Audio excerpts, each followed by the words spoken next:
Здравствуйте! В эфире телеканала программа «Актуальное интервью», в студии Кристина Якупова. В учебные заведения начального и среднего профессионального образования республики продолжается прием документов от абитуриентов. Об условиях обучения, проживания и многом другом нам расскажет гостья студии Лилия Иванова, директор Института развития профессионального образования Республики Саха-Якутия. Лилия Михайловна, здравствуйте. Здравствуйте. Расскажите о ходе приемной кампании «Абитуриент-2022». Сколько абитуриентов станут студентами в этом году? Ну, традиционно с 20 июня этого года стартовала приемная кампания. В этом году по контрольным цифрам приема выделено по линии Министерства образования и науки Республики 6038 мест, а также более 300 бюджетных мест выделено по линии Министерства труда, Министерства спорта и также Министерства культуры и духовного развития. Из них на базе 9 классов бюджетных мест составляет более 3300, а на базе 11 классов более 2900 мест. Ну и по состоянию на сегодняшний день, по информации Республиканского штаба «Абитуриент», подано уже более 8700 заявлений на эти бюджетные места. А какие направления и специальности пользуются наибольшей востребованностью у абитуриентов? Ну, традиционно большой востребованностью пользуются направления по линии здравоохранения. Это Якутский медицинский колледж, Ниленгринский медицинский, Алданский медицинские колледжи. Также по линии образования в педагогические колледжи, ну и традиционно связанные с транспортом и логистикой, такие как мастер по ремонту и обслуживанию автомобилей, электромонтер охранно-пожарной сигнализации, сферы услуг, такие как повар, кондитер и другие. Это в основном на базе 9, а на базе 11 классов более востребованные, связанные и с IT-направлением, такие как сетевое и системное администрирование и другие направления. К слову, можно отметить, что в этом году у нас продолжается набор на новые направления подготовки, такие как мехатроника и мобильная робототехника в Жатайском техникуме, токарь на станках с числовым программным управлением в Якутском промышленном техникуме и на базе Мирнинского регионального технического колледжа такие новые направления, как промышленная робототехника, роботизированная сварка, добыча нефти и газа и другие направления. А что за специальность по поводу робототехники? Можете рассказать о ней подробнее? Ну, робототехника – это направление подготовки, которое связано с автоматизацией и роботизацией промышленных производств, технологических линий, и, соответственно, специалисты по робототехнике, они специализируются на обслуживании таких роботизированных систем, являются операторами, наладчиками таких сложных систем. Но, думаю, у таких направлений будущее, потому что мы понимаем, что автоматизация, цифровизация, роботизация – это все те процессы, которые активно сегодня идут в производстве. А когда завершится приемная кампания?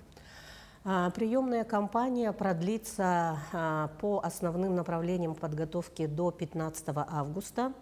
До 10 августа продлится прием документов по тем специальностям и профессиям, по которым необходимо пройти дополнительные вступительные испытания. Это касается таких направлений подготовки, как здравоохранение на профессиональную пригодность, также спасатель, например, да, по которым тоже они проходят, по физкультурно-спортивным направлениям, где они тоже сдают ряд нормативов для того, чтобы получить доступ на зачисление. А какие документы необходимо предоставить абитуриентам? Ну, это традиционно из года в год. Заявление пишется по основной форме, значит, документы об окончании основного общего или среднего полного образования, ну и медицинская справка. А вот расскажите в целом о преимуществах среднего профессионального образования. Ну, среди преимуществ, наверное, то, что в колледжах и техникумах сейчас почти все готовят на практикоориентированной основе. Соответственно, практическая составляющая до 60–70% ребята проводят его в мастерских, на производственных участках, предприятиях. Ну и, конечно же, возможность участвовать в таких чемпионатах профессионального мастерства, где появляется возможность проявить свои лучшие профессиональные лидерские качества. Также ежегодно у нас проходятся российские конкурсы «Студент года», «Дельфийские игры» и другие направления, где студенты могут участвовать. А вот мне известно, что в рамках федерального проекта образования в сентябре открываются новые мастерские. Можете рассказать об этом подробнее? Планируется открыть 12 новых мастерских в 5 колледжах: в Чорапчинском, Намском педагогическом, Усть-Алданском, транспортном техникуме и Якутском колледже технологии и дизайна. Нужно сказать, что в предыдущие годы уже были созданы 43 мастерские. Это в Мирнинском колледже региональном, Южно-Якутском технологическом колледже в городе Нерюнгри, Верхневилюйском техникуме, Жатайском техникуме и Якутском медицинском колледже. Ну и планируется в 2023-2024 годах открыть еще 30 мастерских на базе иных колледжей. В последнее время очень популярным является движение WorldSkills Россия. Что дает участие в этом движении? Ну, участие в данных конкурсах дает студенту возможность помимо учебы дополнительно заниматься и натачивать свое мастерство. Также школьники принимают активное участие в юниорском движении. С прошлого года учрежден федеральный знак отличия «Юниор», который позволяет школьникам, принявшим активное участие в чемпионатах WorldSkills, при поступлении в СУЗы, в колледжи, в вузы, высшие учебные заведения, получать дополнительные баллы при зачислении и иметь преимущество перед другими абитуриентами. А куда трудоустраиваются ваши выпускники? Ну, ежегодно заканчивают около 6 тысяч выпускников.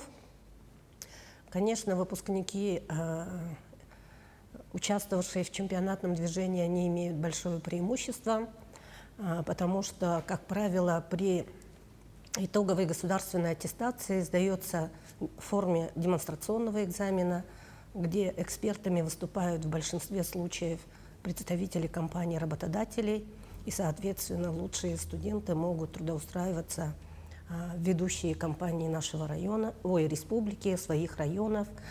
Это и промышленные компании. В сфере услуг ассоциация гостеприимства, она очень тесно работает со студентами, и практически они на выходе уже почти до 90 и выше процентов трудоустраиваются среди компаний малого и среднего бизнеса. Ну и завершая нашу беседу, ваши пожелания выпускникам. Ну, хотелось бы сказать выпускникам о том, что для вас сейчас очень важное время, когда вы определяетесь со своим будущим на предстоящие 2-3 года. И, конечно же, сейчас конкурс на поступление очень высокий, и хотелось бы родителей и абитуриентов пригласить 20 июля в 11 часов в Центральную приемную комиссию по адресу город Якутск, улица Петра Алексеева, 25, на базе Якутского колледжа связи и энергетики, на встречу «Диалог с абитуриентом».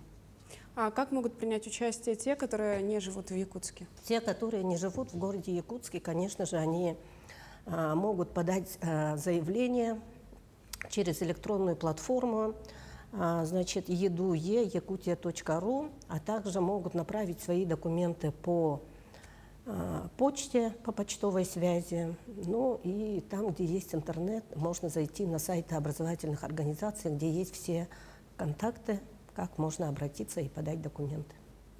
Лилия Михайловна, спасибо, что пришли к нам в студию и ответили на наши вопросы. Спасибо. А я напомню, гостьей студии сегодня была Лилия Иванова, директор Института развития профессионального образования Республики. Оставайтесь на нашем телеканале.